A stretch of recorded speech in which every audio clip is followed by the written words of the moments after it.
everyone and welcome to another video from Colour with Claire. Today I'm reviewing the 76 set of Caran pastel pencils. I'll be going through all the colours, telling you what makes these pencils so great, showing you how to create this super simple cloudy sky, and giving one of you the chance to win a brand new box of 20 pastel pencils, courtesy of Cult Pens. This isn't a sponsored or paid video, full transparency. All opinions are my own, and I hope you'll enjoy getting to see these pencils in action. So Caran, as we know, is one of the best coloured pencil brands in the world. They're the creators of the Luminance pencils, their highly light fast range for artists, the museum line of super pigmented watercolour pencils, the Neo Colour range of water-soluble crayons, the list goes on. Without exception, everything that Caran produce is top of the line, packed with high quality, vivid pigments and beautiful production of the pencils and the packaging alike. You know when you buy something under this name that superior quality is what you're going to be getting. Now their pastel range is just another outstanding string to that bow, and this set of 76 is what I'm going to be showing you now.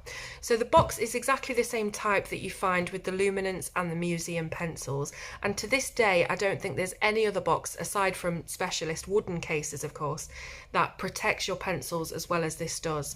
First, the aesthetics of it. It's got a matte finish, it looks and feels gorgeous and just looks far and away more exceptional than anything else you'd find on the shelf.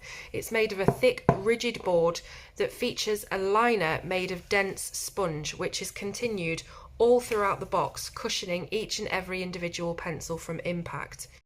You'll also find it underneath the pencils, which I can't really show you without them all falling out. Oh, there we go. So you'll find it underneath every single layer, and that means your pencils are protected from all sides. Now the pastel pencils themselves have an 8mm rounded hexagonal barrel in an unlacquered finest quality cedar wood. So they're all FSC certified, sustainable wood, and it's really high quality. The matte colour cap indicates the colour of the lead, and they're stamped with both the number and the name of the pencil for easy reference. So I'll just bring that up to camera and get you focused in so you can see exactly what I'm talking about. Where are we? There we go. So this one is Perylene Brown, and if we just turn it to the side you'll see the number is 585. So the lead itself on each of the pencils is a supremely chunky 4.7mm, which is thicker than any pencil out there, and that's exactly what you want with a typically crumbly medium like Pastel. Saying that, these particular pastel pencils seem to retain their form very well when you're using them, so they emit less dust and debris than you'd usually find with this medium. Again, it's just a testament to the quality that you're getting here. So what I'm going to do is we're going to swatch out the colours together and see exactly how bright and soft they are. So I'm going to move this to one side. Let's grab some paper and let's swatch them out. So I'll start with this end, which is the white starter pencil, and obviously you won't be able to see this, but we'll just go through them anyway. So there is white. We've then got bismuth white, which is a nice ivory off-white sort of creamy colour, very light cream.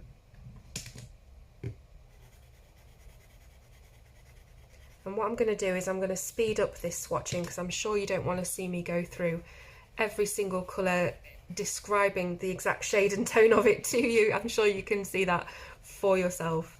So I'm going to speed this up now and I'll come back to you when I've finished swatching them all out.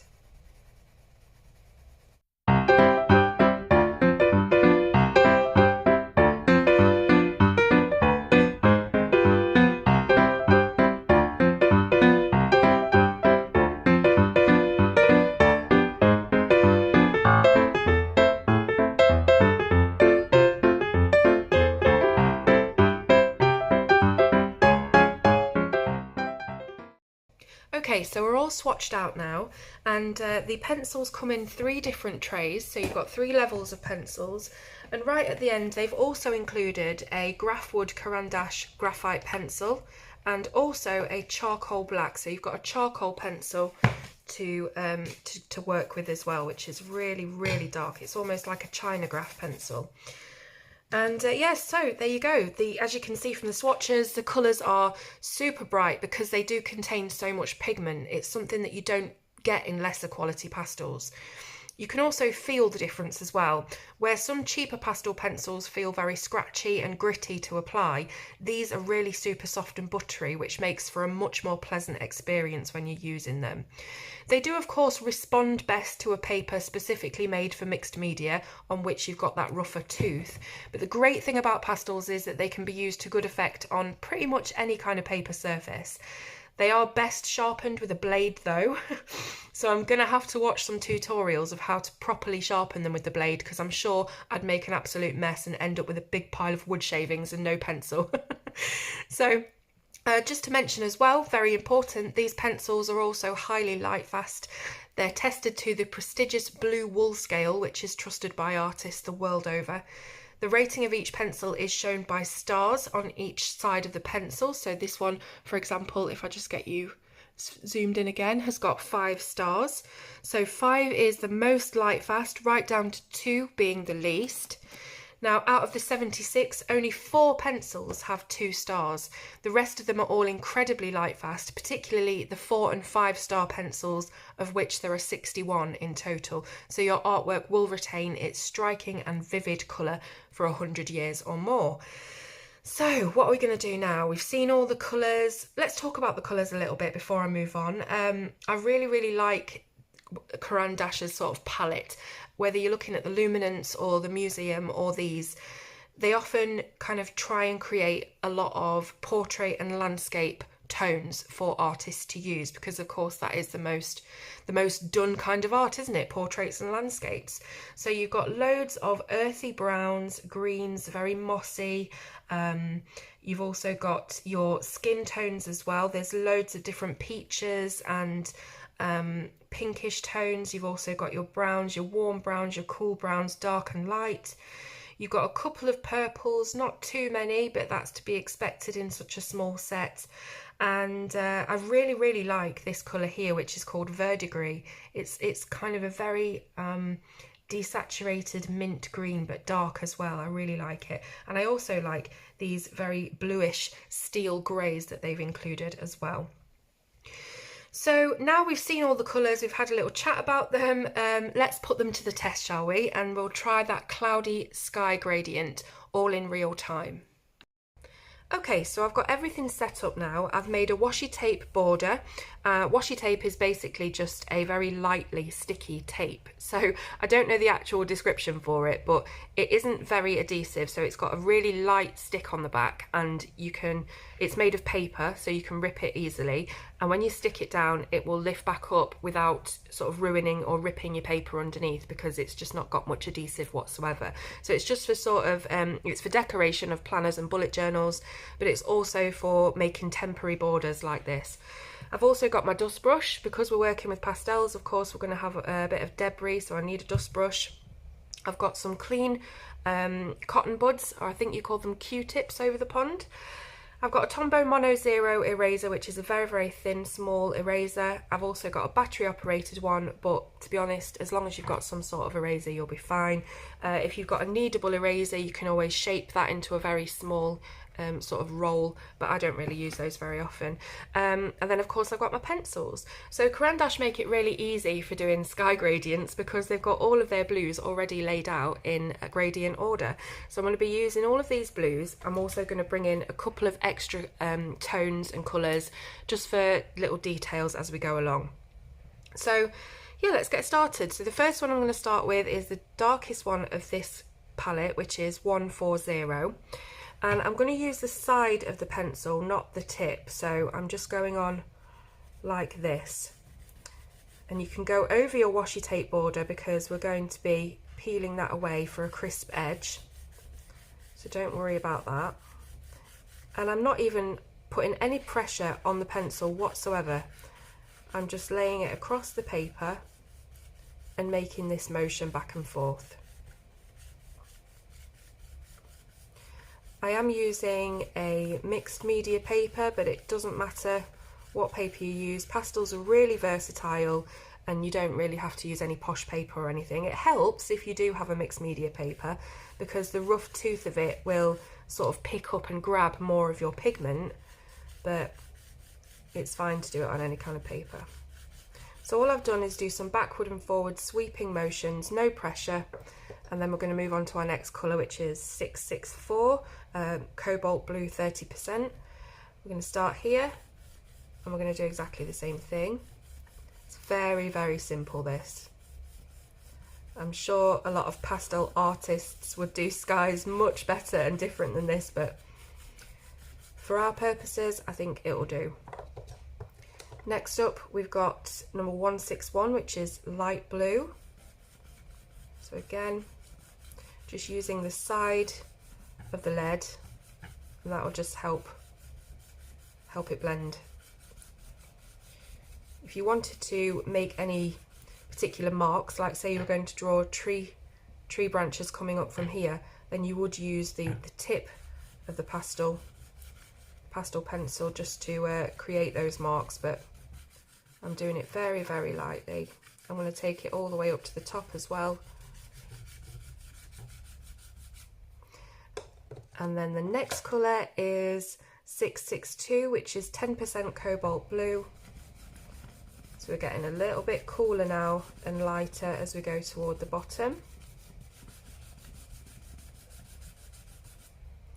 And finally, we've got 661 cobalt blue 5%.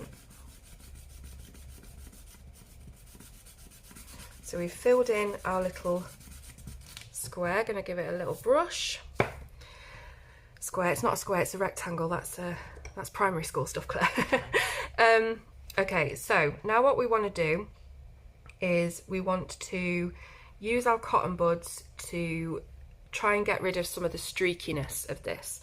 So using a rounded motion like this, so little circles, we're going to start from the top, put a little bit of pressure onto the cotton bud, so onto the very tip of it, and using those round circular motions, we're just going to go over everything.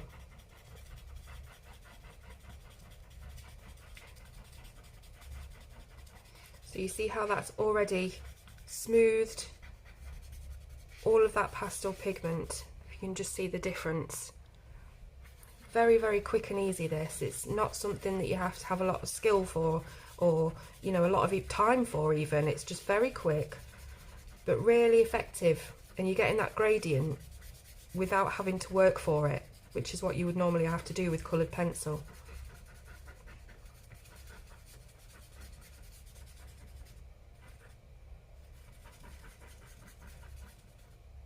So once your cotton bud starts getting a little bit frayed, you can always turn it over.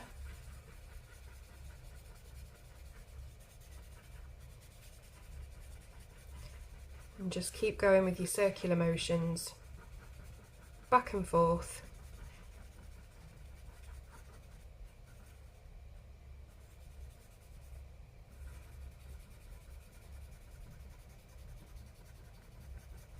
It basically just does the job for you. There's no skill required, as I say.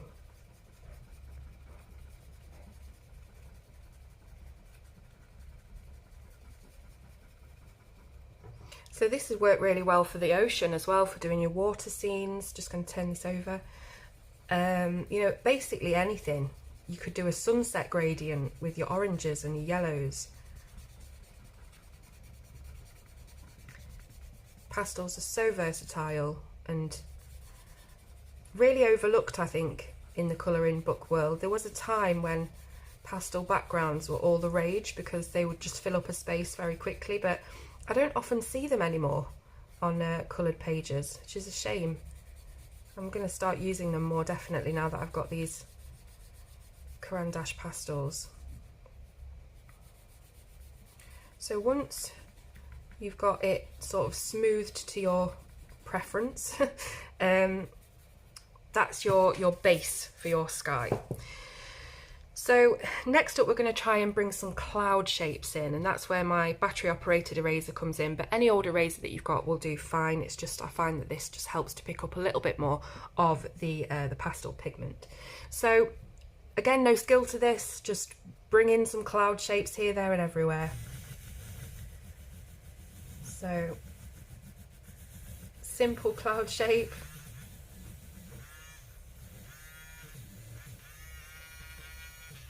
And then I've got the Tombow Mono just to bring out the tail of the cloud a little bit so it doesn't look so chunky and it kind of tapers off.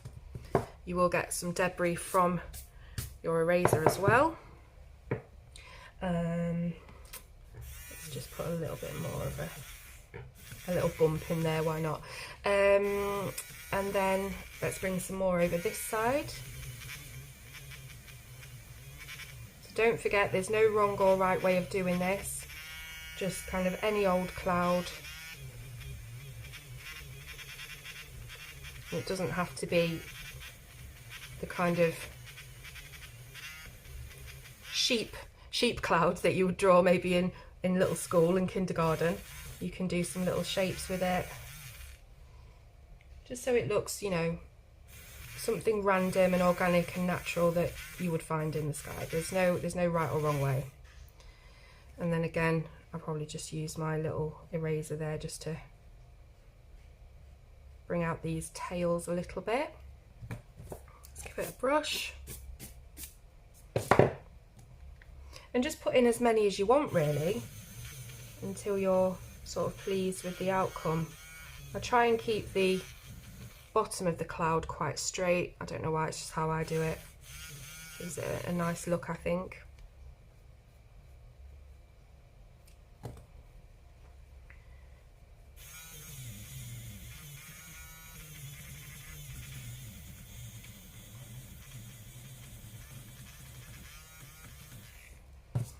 So take a step back every now and again just to have a look, see if you do want to add any more in. I don't want to go mad with it. I think that looks pretty good, and you can see that we've actually got rid of 99%, well not 99%, maybe 90% of the pigment. Some of these darker areas will be a little bit more stubborn, but that's fine. You know, it's just, it's got the look of what we want, and it's got the kind of effective sky look. So yeah, so when you've done all of your clouds and you're happy with that, we'll then need to put a few little different tones in and highlights and shadows and things just to make it look slightly more realistic. So I'm going to grab this warm grey. It's kind of like an elephant grey. It's number 802. It's called French Grey 10%. And I'm going to just sprinkle a bit of that onto the bottom of each cloud. So this will act as your shadow. So again, just put it on. No right or wrong way.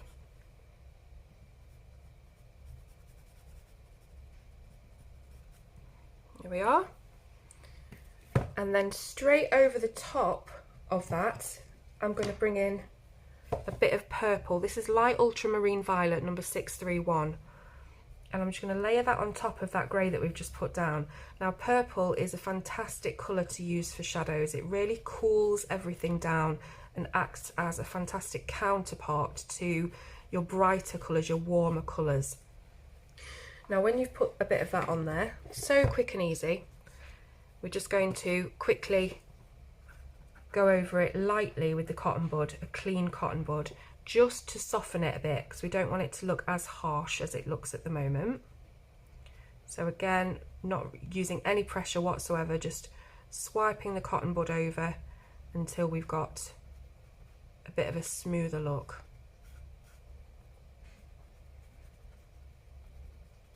So that's the shadows done. Now it always looks better when you counteract shadows with a highlight. It's to do with the contrast. So what I'm going to do is I'm going to grab, let me see, let's grab this one, or maybe this one. Let's go with this one. So this is number 542. It's light flesh 10%, and we're going to just touch the tips of our clouds, the top bit, with this colour. So just going over all of your little humps and bumps, all at the top of the cloud. And this will give a look as if almost like the sun is catching the tips of the clouds. And as I say, it will really contrast nicely with the purple and the grey, with it being a lovely warm peachy colour. And again, clean cotton bud, just go over it really lightly. It's not a clean cotton bud. Let's go over it really lightly just to soften it.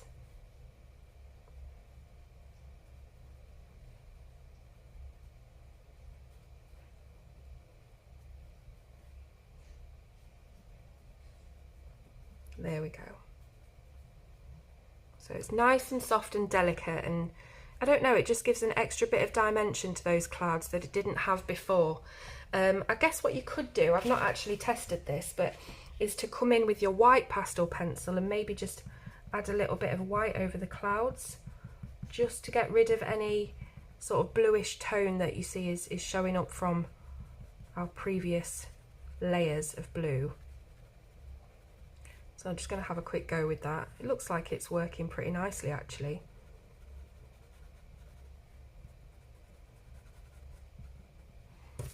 Give it a final dust. Yeah, that's lovely.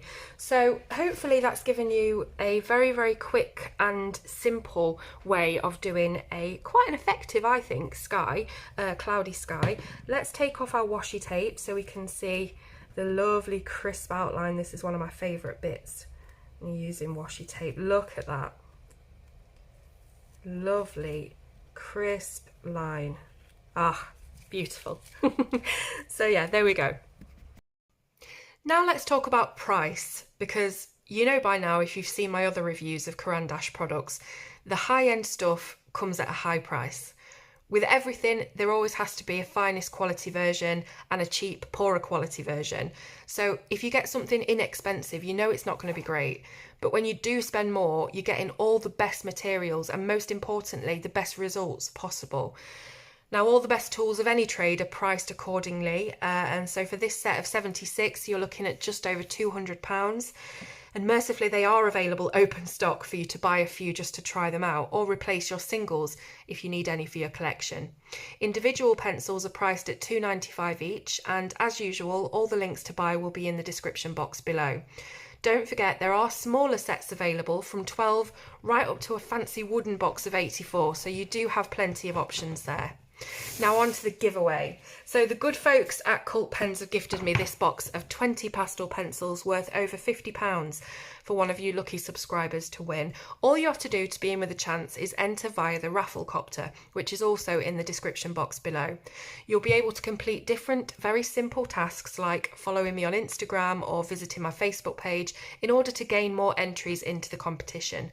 Only 2 of the tasks are mandatory: subscribing to my channel, which hopefully you already do, and giving Cult Pens a like over on Facebook. The rest are optional, but I'd recommend doing as many as you can to get more of your name into the hat. Other than that, as long as you live on planet Earth and you've got an address for me to send them to, you are good to go. The winner will be announced in 7 days' time, so get entering and good luck. Now, I hope this review has been helpful for you. If so, please click the thumbs up button. And all that's left to say is thanks for watching, and I'll see you soon on Colour with Claire.